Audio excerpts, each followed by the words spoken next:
I want to take a moment to speak with you about BetterHelp, a sponsor of the Katrina Johnson Show. You know I'm big on inspiring people to live their best lives. But sometimes we need a little more than words of inspiration. When mental health interferes with your daily routine and lifestyle, you need someone to confide in that can help you with sorting through your emotions. That's exactly what BetterHelp is all about. It's professional therapy done securely online and is available to clients worldwide. With BetterHelp, you can get your needs assessed and be matched with your own licensed professional therapist. You can log into your account anytime and send a message to your therapist. You'll get timely and thoughtful responses. Plus, you can schedule weekly video or phone sessions so you won't have to sit in an uncomfortable waiting room as with traditional therapy. It's more affordable than traditional offline therapy, and financial aid is available. Remember, living your best life begins with taking care of your mental health. BetterHelp, a sponsor of the Katrina Johnson Show, wants you to start living a happier life today. Visit betterhelp.com/KJ Show. That's BetterHelp, HELP, and join the over 500,000 people taking charge of their mental health with the help of an experienced professional. And here is a special offer for the Katrina Johnson Show listeners. Get 10% off your first month at betterhelp.com/KJ Show. Welcome to another episode of the Katrina Johnson Show, the inspirational podcast providing information and inspiration for your transformation. I'm your host, Katrina Johnson, helping you with your self-improvement and growth mindset journey. So grateful to have you as a listener. Thank you in advance for sharing, rating, and supporting my show.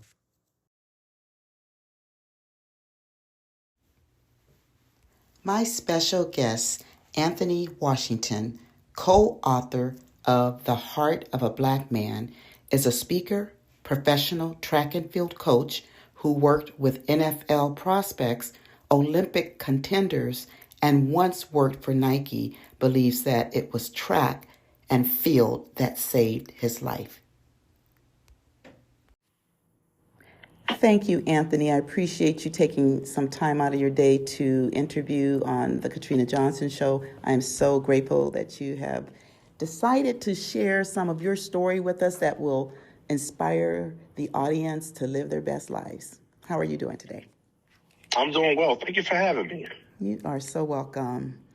All right. So, Anthony, I know we met, about a year ago, maybe?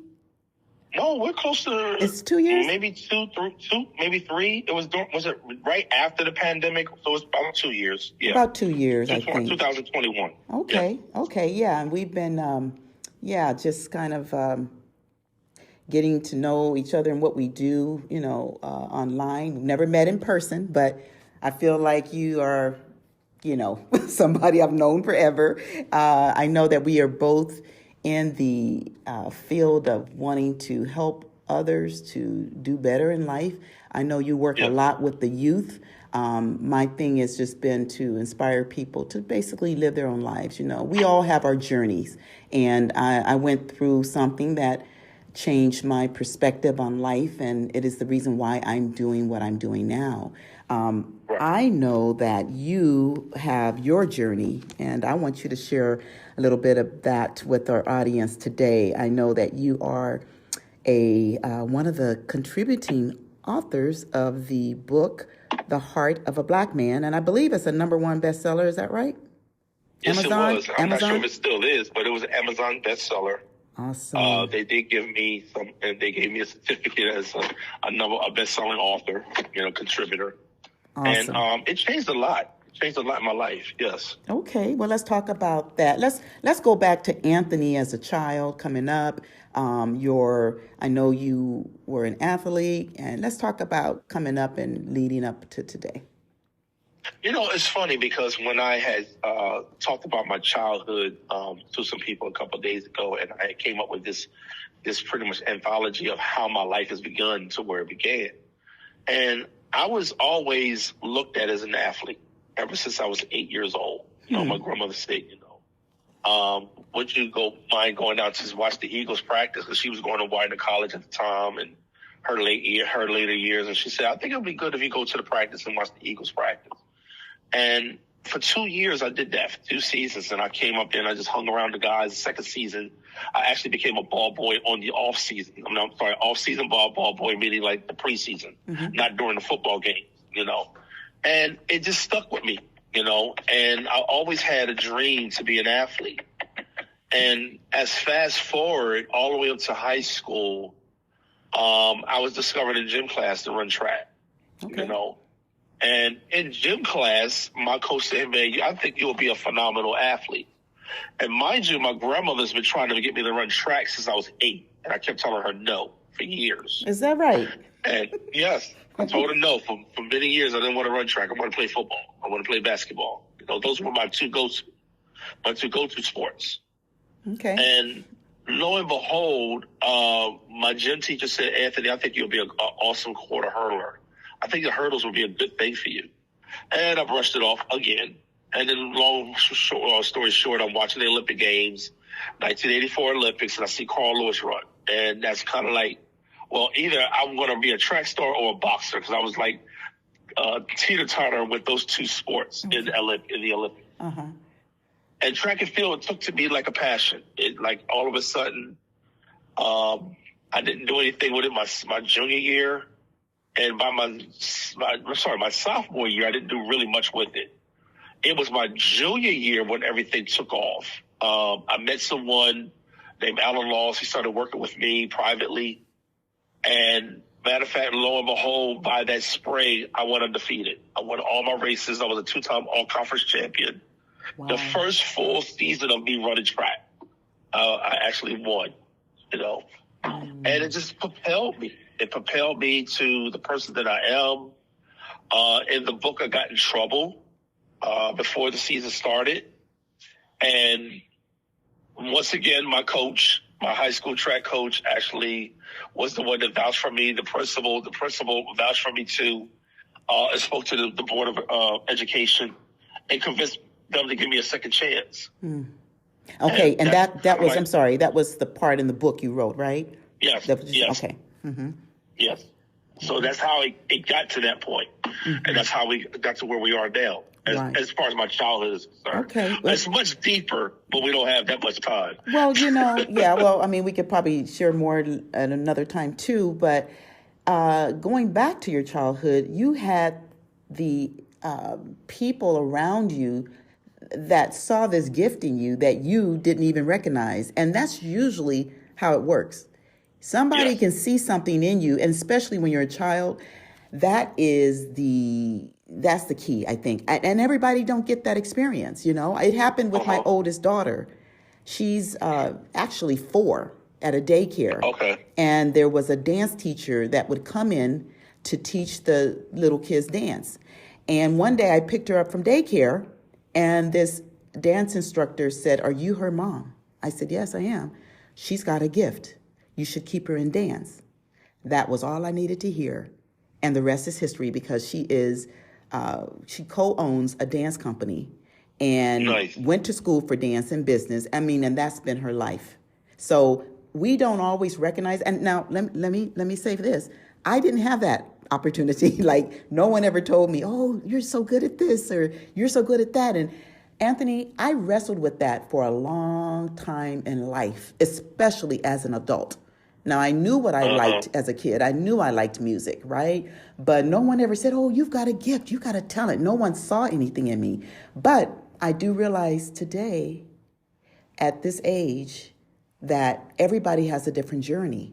And sometimes we don't discover our journey until late in life. Maybe we do have to go through some things to discover what it is that we're supposed to be doing, But I just think it's phenomenal that people saw in you something you didn't see, and then you ended up going that path. That's awesome. And, I dedicated the book to my mom.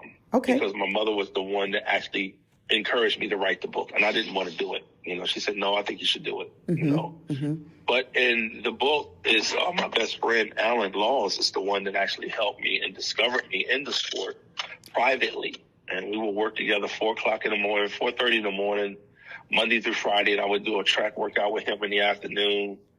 And we would do our morning runs in the morning. We do track workouts in the afternoons, all the way up leading to the season when it started. Mm-hmm. And then it was just like, I was so dedicated and I was so relentless, mm-hmm. and nobody was going to turn me away. Nobody was going to stop me from doing what I wanted to do. And I became successful in that.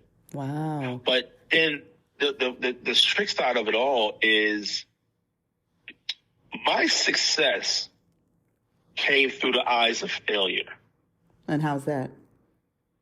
Because what happened is that when you think about people, how successful you are, but what did you go through to get there? Right. What trauma did you go through to get there? What was the things that people done or said to you in your childhood that was damaging? And all of a sudden you find something that nobody can take away from you. Right. So it drove me more, Katrina. It drove me to a person where that I could not fail, And so when I started becoming successful, people say, "Oh, aren't you excited?" No, I don't. I don't really get excited about doing great things. I'll tell people this is what I'm doing, and then that segment will last so long. Just like with Nike football, it lasted a season from 2005 to 2015. And I was not ever super excited about me being a Nike coach. But the thing is, what success does, it all depends on how you look at it through the eyes of the beholder. Right. And through my eyes, I went through so many changes to get to success. I see. So can you share with us some of the changes you went through? I think there's somebody out there that might be experiencing as some a child, there were some things that were said to me that, you're not going to ever amount to be anything. My mother heard this. This is a short story. There was a teacher. My mother nobody knew that me and my mom were related because my mother had a different last name because she had remarried by the time I got to high school. Mm-hmm. My mother had already been remarried. Okay. Mm-hmm. So she didn't have my last name. Right. Okay. And when she was sitting in the break room in the cafeteria for teachers, the teacher's break room, and the lady said, "Well, he's not going to ever amount to be anything." Oh, wait a minute. Let me back up a little bit. Your mom worked at the school you went to? Yeah, my mom was a substitute teacher there. Okay. Okay. Go ahead. So my mom was a teacher during the day, and my mom worked in casinos at night. She was working 2 jobs back then. Okay. And my mom was one of those building subs that everybody knew because she was pretty much employed all through the years because she was really good at what she done as a teacher. Okay. And she was sitting in the break room, and nobody knew that we were related except for one other lady. And the lady said, "Well, I don't think Anthony's going to make it. I don't think he's going to ever make it. I don't think he's going to amount to be anything." And the lady quickly said to my mom, "Pat, don't say anything. Just don't say anything." And my mom came back to me at the end of that day, and she said, "Listen, you got to get yourself together, because people don't think that you're going to make it." And I'm talking about a year later, Katrina. A year later, somebody came and caught me to the side, and I did what I did. And mind you, I'm in the paper every week. Every week, twice a week. My name was in the paper either for what races I did on Wednesdays or what races I did on Saturday, And I was successful. Yeah. And my mom said I should take these clippings and mail them and put them in her mailbox. Yes. Prove her wrong, right? We didn't do anything. We didn't do any of those things, right? Right. And then it grew. And then I went on to go to Central Arizona College. I ran for the number 2 ranked college in the nation. I've been to the Olympic trials twice, as a coach. Okay. I've been to the World Indoor Track and Field Championships in 2016 as a coach. And I went on to work with over 40 athletes for the draft, the NFL draft. I've had 8 successful athletes to make the NFL team. Wow. And the teacher decided that you weren't going to amount to anything, and look at you now. At that time, yeah. Isn't that something? Yeah. That is something. So, and this is 1984, 1985. Would you say 1985, okay. 86, I'm sorry. Okay, so people we're going to have haters out there. We're going to have people that don't believe in us, but that's when you have to surround yourself with people that do believe in you, and most importantly, you believe in yourself. So with your mom being that support system and saying, you know what, you're going to have to, step your game up because there's this person that thinks this about you. that was support from your mom that encouraged you. Is that correct? To get it together. And the one thing about it, the book tells a whole lot about me and my mom's relationship, and how she drove to make sure that I made my best success to what it is.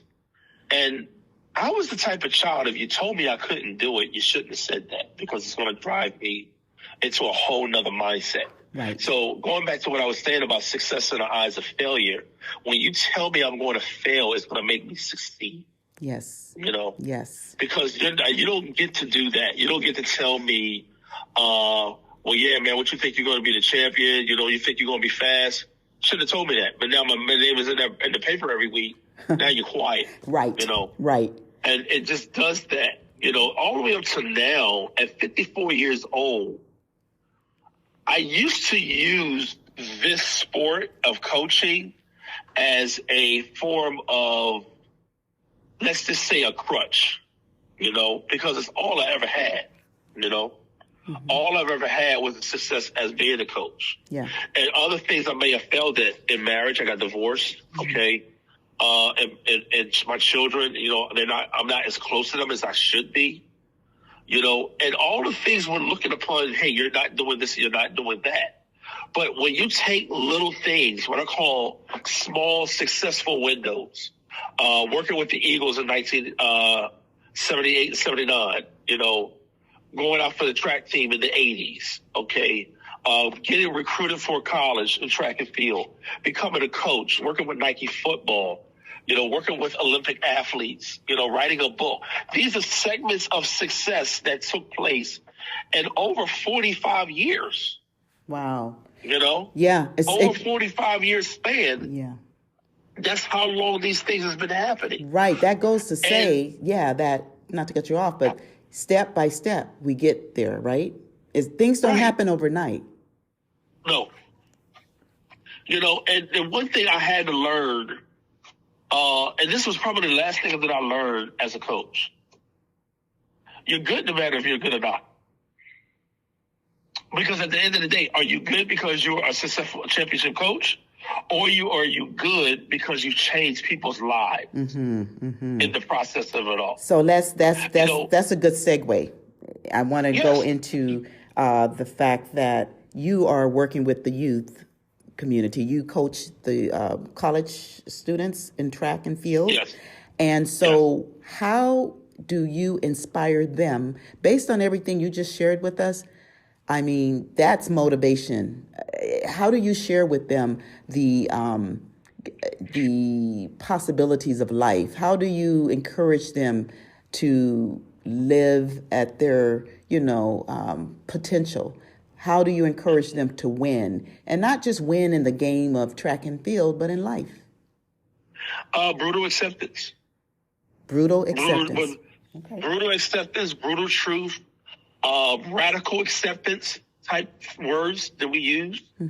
Because the first thing I tell a child in sports, the first thing you come is a well-able body.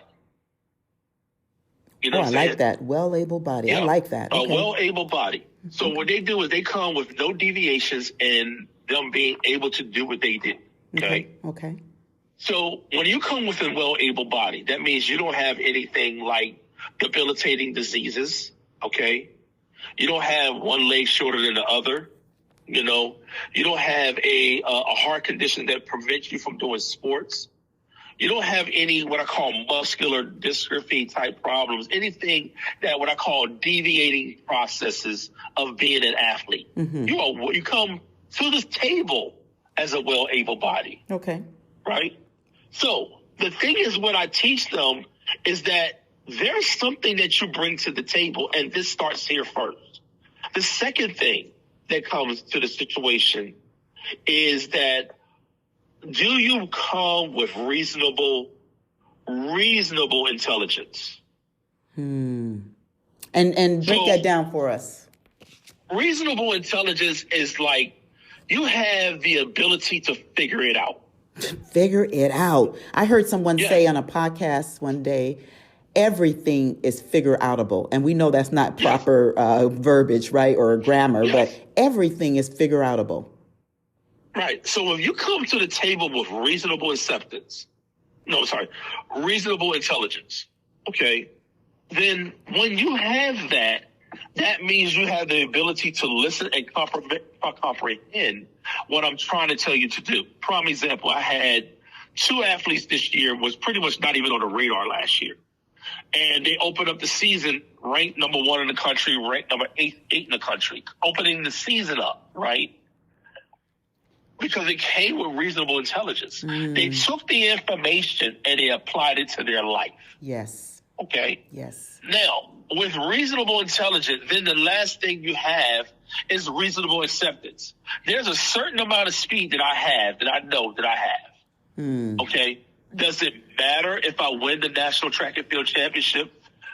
Does it matter if I win the conference championship? Does it matter if I'm ranked in the region?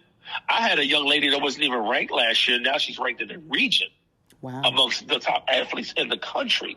Wow. Okay, but we start with those tools.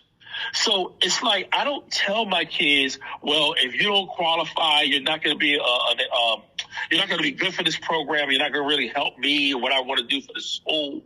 But if I tell them to accept themselves radically, okay, if I tell them to have reasonable acceptance or reasonable intelligence, then what they come is with a simple amount of drive to the table. They bring this to the table. Yes. You know what I'm saying? Yes. It's kind of like making them responsible, huh? Right. They take full responsibility of who they are. Right. Total responsibility. I tell my athletes that you are 100% responsible for the dreams that you have. Right. I can only help you get there. I can't do that for you. I can't do that. What you do no more. My body can't do that. And when you bring information where they can break it down, where they can have reasonable intelligence to understand this is the formula. If I apply this formula, I will be successful. And what it does, Katrina, it takes away the stress to win. Yes. It takes away the entire stress. Wow. You don't have any of those things going on because I've accepted radically who I am. Right. So when I started radically accepting who I was, I didn't worry about if I didn't do it right, I was going to get fired. I just didn't. Right. I didn't worry about if my job was on the line or somebody going to take my job. I don't care. Right. Because I bring a certain amount of reasonable intelligence to the table. Right. Okay. And to them, it's a whole lot of intelligence. Yeah. Okay. To them. Right. And to other coaches, well, he reasonably understands. When I talk to world-class coaches, I have a reasonable amount of intelligence. So when they break down what it is that I know, I have enough intelligence to understand where they're going. Okay. So then I can break it down and I can I can mastermind it and I can shift it around the way I want it to go and how I want to move my athletes from that information that was given me. Would you say? So that's how I move. Yes, that's great. That's so awesome. That's some good stuff there. Would you say that track saved your life, Anthony? Say that again? Would you say that track helped to save your life? It did. And it's funny that you should say that because I have a friend of mine who called me at 12 o'clock in the morning, was driving, and he heard me speaking one time. And he said to me, did track save my life? And I said, yeah. He said, it shouldn't have. I said, why should you say that? He said, because you're a phenomenal speaker. And I don't think you realize that your speaking ability actually supersedes your track coaching ability. Okay. Yeah, wait, let me just say this. You got to listen to what other people are saying, just like when you were a child, right? People are telling you need to do this. So when somebody says something to you, you got to weigh it out, discernment. Right. Yep. Because you are a great speaker, definitely. Thank you. I know that we are kind of going to the end of this podcast. We could go on, and we're going to do this again. But I want to know if you could leave us with, in one sentence, some words of inspiration for someone that's out there and may have been told, you're not going to amount to nothing. They could be an adult and was told that and never got over that. You have to have the no matter what mindset. That's good. That's good. When you go to swim, let's say you're going swimming, okay, you're at the pool, okay, and you have the shallow part of the water or you have the 9 feet side, the deep end, okay? Mm-hmm. The no matter what is two concepts. Number one, you're going to get wet. Yes. No matter what, right? Right. And then number two, you're going to have to do something about it, no matter what. No matter what. That's so awesome. It's all comes to an end. There's a situation that comes out of every situation. There's an end. You open up a book, you read page 1, and you read it to the end. So it's all about doing something about it. Yes, that's good. You know what I'm saying? That's good. So when I tell anybody, no matter what, we're going to finish this practice. No matter what. No matter what. That's awesome. No matter what. I think that's one of the best advice I've heard. No matter what is going on around you, stick to your goals. No matter what somebody says, do it anyways. No matter what they think, ignore that. No matter what. I love that. That's in a nutshell. Anthony, how can people find you online? Find out more about you, grab your book.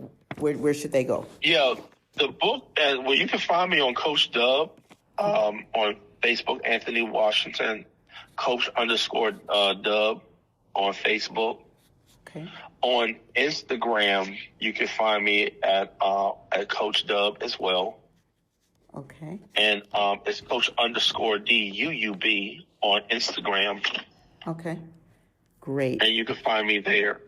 Great. I'm going to put. Well, you know what? You can even put my phone number out there because this is the coach. This is the number I use for recruiting. Okay. So I don't care if somebody take this number down. And so what you number can is take this that? number down.